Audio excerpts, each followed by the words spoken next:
ان راستے میں عبداللہ بن ابی 300 افراد کو یہ کہہ کر اپنے ساتھ واپس لے کر چلا گیا کہ جب ہمارے مشورے پر عمل نہیں ہوتا اور ہماری بات نہیں مانی جاتی تو ہم ساتھ کیوں دیں، اور اپنی ایمان والے تھے۔ چنانچہ یہ حقیقت ہے کہ دامن احد میں پہنچ کر مدینہ کے 2 خاندانوں کے افراد نے کم ہمتی کے باعث واپس لوٹنا چاہا۔ سورۃ آل عمران میں اس کا ذکر بھی موجود ہے۔ سامنے مشرکین تھے۔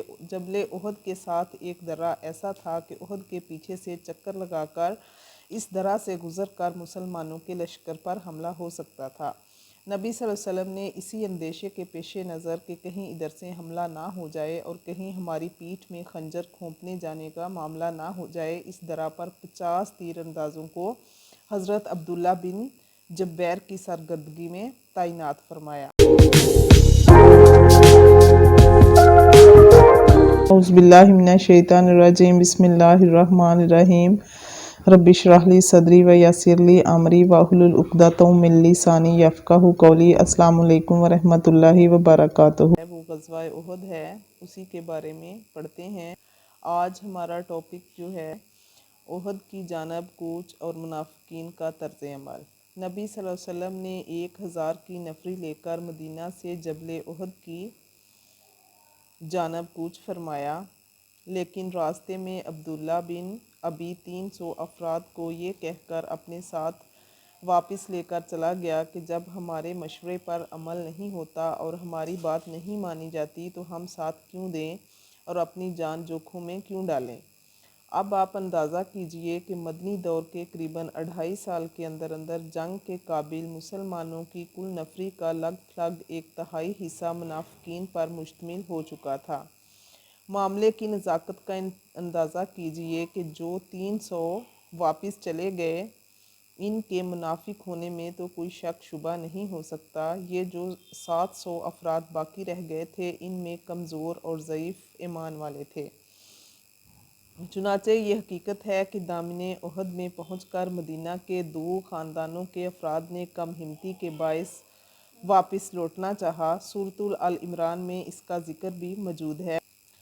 ترجمہ ہے: یاد کرو جب تم میں سے 2 گروہ ڈھیلے پڑ گئے تھے، کمزوری دکھانے والے تھے، حالانکہ اللہ ان کا مددگار تھا اور ان کا پشت پناہ تھا۔ اس نے ان کو سنبھال لیا اور وہ میدان میں ڈٹے رہے۔ چنانچہ یہ دونوں گروہ بعد میں کہا کرتے تھے کہ اللہ تعالیٰ نے ہم کو منکم قرار دے دیا ہے، یعنی امت محمدیہ میں شامل قرار دے دیا ہے، اور اپنی ذات سبحانہ کو ہمارا ولی، دوست اور پشت پناہ فرمایا ہے۔ البتہ اس سے یہ معلوم ہوا کہ ان 2 گروہوں میں کمزوری پیدا ہوئی تھی اور ان کی ہمت جواب دینے لگی تھی، لیکن وہ تھے بہرحال اصحاب ایمان۔ جب ہی تو اللہ تعالیٰ نے ان کو سنبھال لیا، لیکن جو محمد صلی اللہ علیہ وسلم کا ساتھ چھوڑ کر راستہ ہی سے عبداللہ بن ابی کے ساتھ واپس مدینہ چلے گئے، ظاہر ہے ان کے نفاق میں کوئی شک نہیں ہو سکتا۔ گویا 1000 میں سے 300 کی نفری منافقین پر مشتمل تھی۔ اچھا جی، اس کے بعد ہے فوری فتح۔ بہرحال جنگ شروع ہوئی اور پہلے ہی حلے میں اللہ کی مدد نصرت آئی اور بالکل بدر کا نقشہ سامنے آ گیا۔ کہاں وہ 3000 کا لشکر اور کہاں یہ 700 افراد۔ قریش کے ساتھ 200 گھوڑوں کا رسالہ تھا۔ عرب کے اس دور کے حالات کے اعتبار سے یہ بہت بڑی بات تھی۔ واضح رہے کہ میدان بدر میں ان کے پاس 100 گھوڑے جبکہ اہل ایمان کے پاس صرف 2 گھوڑے تھے، ایک حضرت مقداد بن اسود اور ایک حضرت زبیر بن علوم کے پاس۔ اسی طرح قریش کے ساتھ 100 اونٹ تھے، جبکہ نبی صلی اللہ علیہ وسلم کے لشکر کے ساتھ 70 تھے۔ نبی صلی اللہ علیہ وسلم کی جنگی حکمت عملی۔ احد میں قریش کی جو فوج آئی تھی، ان کے ساتھ 200 گھڑ سواروں کا دستہ تھا اور ان پر خالد بن ولید بن مغیرہ سپہ سالار تھے۔ نبی صلی اللہ علیہ وسلم نے احد پہاڑ کو اپنی پشت پر رکھا اور اس کے دامن میں صفیں بنوائیں۔ سامنے مشرکین تھے۔ جبل احد کے ساتھ ایک درہ ایسا تھا کہ احد کے پیچھے سے چکر لگا کر اس درہ سے گزر کر مسلمانوں کے لشکر پر حملہ ہو سکتا تھا۔ نبی صلی اللہ علیہ وسلم نے اسی اندیشے کے پیش نظر کہ کہیں ادھر سے حملہ نہ ہو جائے اور کہیں ہماری پیٹھ میں خنجر کھونپنے جانے کا معاملہ نہ ہو جائے، اس درہ پر 50 تیر اندازوں کو حضرت عبداللہ بن جبیر کی سرگردگی میں تعینات فرمایا۔